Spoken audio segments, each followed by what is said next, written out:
ইসলামী আন্দোলন বাংলাদেশের নেতৃবৃন্দ এবং হেফাজতে ইসলামের নেতৃবৃন্দ সহ উল্লেখযোগ্য 4টি ইসলামী সংগঠনের নেতারা বৈঠকে মিলিত হন। এই বৈঠকটি নিয়ে সর্বপ্রথম ভারতের আনন্দবাজার পত্রিকা একটি নিউজ করেছেন, যে নিউজটি দেশের 18 কোটি মানুষের ভিতরে একটি বিতর্কের জন্ম দিয়েছেন। তবে মানুষ জানতই না যে এই নিউজটি ফেক নিউজ। ভারতের আনন্দবাজার পত্রিকার এই নিউজটি জামাতকে বাদ দিয়া 4টি ইসলামী দল নিয়ে জোট করতে যাচ্ছেন চরমনায়ের পীর।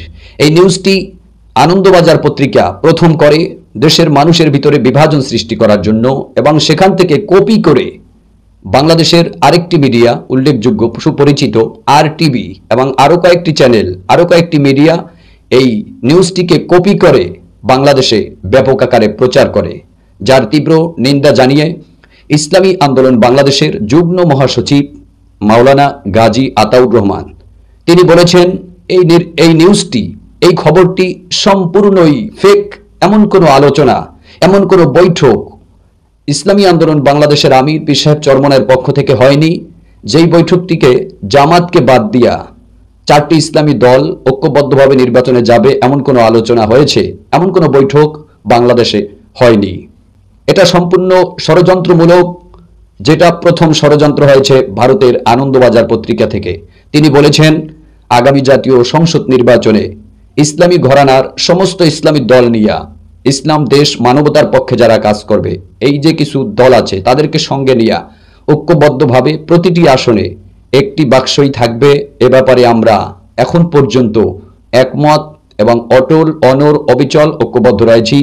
দেশের মানুষকে তিনি বারবার সতর্ক করেছেন, কোনো ধরনের প্ররোচনায় বিভ্রান্ত হবেন না। আমাদের ঐক্য দেখে ইসলামপন্থীরা ঐক্যবদ্ধ হয়ে যাচ্ছে, এই ঐক্যবদ্ধ হওয়ার কারণে কোনো একটি দলের মেরুদণ্ড ভেঙে গিয়েছে, অথবা ভেঙে যাচ্ছে, অথবা যেতে পারে, সেরকম একটি ভয়ের থেকে তারা দেশের মানুষের ভিতরে বিভ্রান্ত সৃষ্টি করার জন্য আমাদেরকে নিয়ে বাজে মন্তব্য, কুরুচিপূর্ণ স্লোগান, বিভিন্নভাবে উল্টাপাল্টা মন্তব্য করে যাচ্ছে। এবং ইসলামী আন্দোলন বাংলাদেশের আমির পীর সাহেব চরমনাই সহ ইসলামী আন্দোলন বাংলাদেশের নেতৃবৃন্দদের কিছু পুরানো বক্তব্য টেনে এনে ফেসবুক, সোশ্যাল মিডিয়ায় ব্যাপক প্রচার চালাচ্ছে। বাংলাদেশ জামাতের কিছু বক্তব্য যেটা চরমনায়ের বিরুদ্ধে ছিল, ওই বক্তব্যগুলি এখন ঢালাওভাবে প্রচার করছে। এ ব্যাপারে আমাদেরকে সতর্ক থাকার আহ্বান জানিয়ে ইসলামী আন্দোলন বাংলাদেশের মহাসচিব হাফেজ মাওলানা ইউনুস আহমেদ তিনি স্পষ্ট করে বলেছেন, এগুলো সম্পূর্ণই অপপ্রচার। আমরা আসন ভিত্তিক সমঝোতা করেছি, কোনো ধরনের বিভ্রান্তে, কোনো ধরনের অপপ্রচারে আমরা পড়ব না। ইনশাআল্লাহ তাআলা সকলকে ঐক্যবদ্ধ থাকার আহ্বান জানিয়েছেন। চরমনাই মিডিয়া, মুলাদি, বরিশাল।